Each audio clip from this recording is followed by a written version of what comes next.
In itself यदि controlled है, दवा से कंट्रोल है, तो इरेक्टाइल डिस्फंक्शन इससे उतना खास होता नहीं।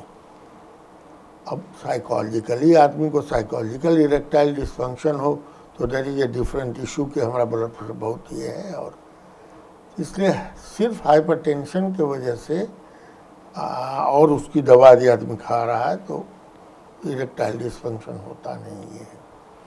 हाँ, अनकंट्रोल्ड हाइपरटेंशन किसी आदमी को है, इतना ज़्यादा है कि वो ऐसे ही उसका मतलब किसी चीज़ में उसका मन नहीं लगेगा, हमेशा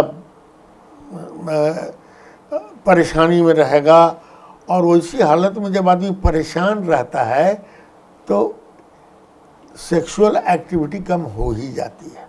जिसमें कोई संदेह नहीं है, उसमें इम्पोर्टेंट है, इरेक्शन ही नहीं होगा, होने की स्थिति होगी। इसलिए ब्लड प्रेशर कंट्रोल होने पर कोई दिक्कत नहीं होती है, अनकंट्रोल में दिक्कत होती है। ठीक उसी तरह से डायबिटीज़, ये बड़ा इम्पोर्टेंट कारण है। डायबिटीज़ के चलते इरेक्टाइल डिस्फंक्शन होता है। कारण है क्या कि डायबिटीज़ जो है हर अंग को अफेक्ट करता है।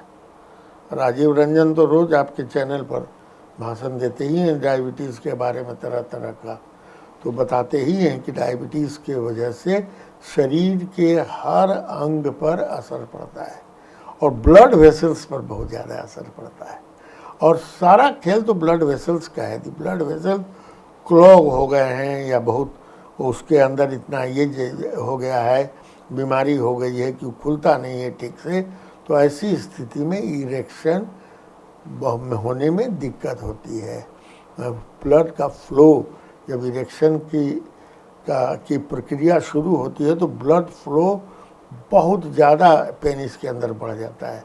तो ब्लड फ्लो यदि बढ़ना चाहे तो आपको उसके लिए स्वस्थ ब्लड वेसल होना चाहिए, जो कि नहीं होता है, जिसके वजह से इरेक्टाइल डिस्फंक्शन होता है।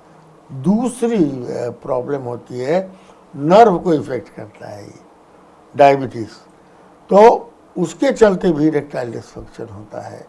और डायबिटीज़ के वजह से जो जनरल जिसको कहते हैं मानसिक जो होता है स्फूर्तता, वो कम हो जाती है यदि अनकंट्रोल डायबिटीज़ है, तो उसमें इरेक्टाइल डिस्फंक्शन होना ही होना है। जी, तो डॉक्टर साहब ऐसे में इसका इलाज किस तरीके से किया जाता है? अरे इलाज तो होगा ही, क्यों नहीं होगा। पहले तो हाइपरटेंशन कंट्रोल कीजिए, डायबिटीज़ कंट्रोल कीजिए। यदि कंट्रोल आपका डायबिटीज़ है, कंट्रोल हाइपरटेंशन है, तो न इरेक्टाइल डिस्फंक्शन होगा, न किडनी खराब होगा, कुछ नहीं होगा। तो इसको कंट्रोल कीजिए, डॉक्टर के अंडर में रहिए और इसको प्रॉपरली कंट्रोल रखिए, तो इरेक्टाइल डिस्फंक्शन जो है सो होगा ही नहीं। अच्छा, मान लिया इरेक्टाइल डिस्फंक्शन हो जाता है, तो अब छोड़ दीजिए कारण क्या है, डायबिटीज़ की वजह से है कि हाइपरटेंशन की वजह से, ये कारण पर मत जाइए, और से कई कारण होते हैं। उसका इलाज मैंने, ये तो प्रिवेंशन मैंने बताया।